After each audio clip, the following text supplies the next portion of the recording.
And what I find interesting is this was all based on a fake whistleblower complaint about a transcript. You and I can Right. both read. Obviously, you were there. You don't need to read it.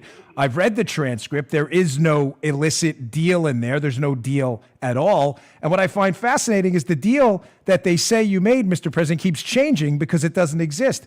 First, it was for security aid that you delivered. Then it was for a White Right. House meeting that never happened. And then it was for a public statement by the Ukrainian president that they never Right. made.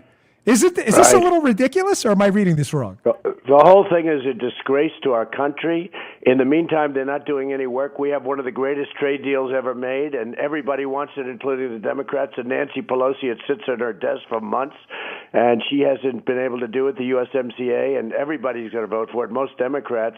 Our farmers need it. Our manufacturers need it. The auto companies need it, and she doesn't do a thing with it. And this witch hunt is just incredible. You know, we went through the Mueller deal, and that fizzled out when he testified, and frankly, long before he testified, because there was no collusion. But we went through the whole Russia hoax, and you know that subject probably better than any human being in the world. You and a few other good friends, but Right. that was terrible. And then I had about 3 days of rest, and then I had this thing hit me, based on a perfect phone call with a very nice person who I think is going to do a good job. He won on corruption, and he should be looking for corruption. That's how he won the race, as they say it in Ukraine. And he should be, hopefully he'll have backing and he'll be able to do what he has to do, because Ukraine has a tremendous reputation for corruption. And I also wanted to know, why isn't Germany and why isn't France and UK and all of these European countries, why aren't they giving? Why is it always the United States that's giving? And it's much more important to them, because they're essentially a wall between them and Russia. That's like a big wall. That's the ultimate wall.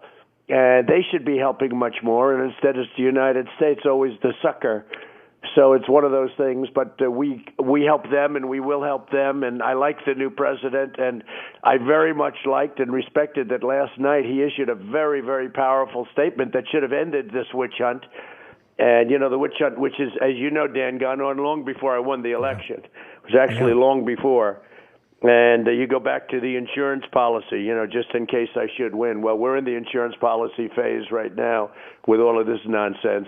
But so we have it's an interesting time, but we're draining the swamp one by one. You look at Comey, he's gone. You look at McCabe, and you look at all of these people, Strzok and his lover Page, and Brennan, and you look at all of these people, I'll tell you what I'm most looking forward to. I let our great Attorney General handle it, but what I'm most looking forward to is the IG report and the Bull Durham report. That's what I'm most looking forward to, those two things.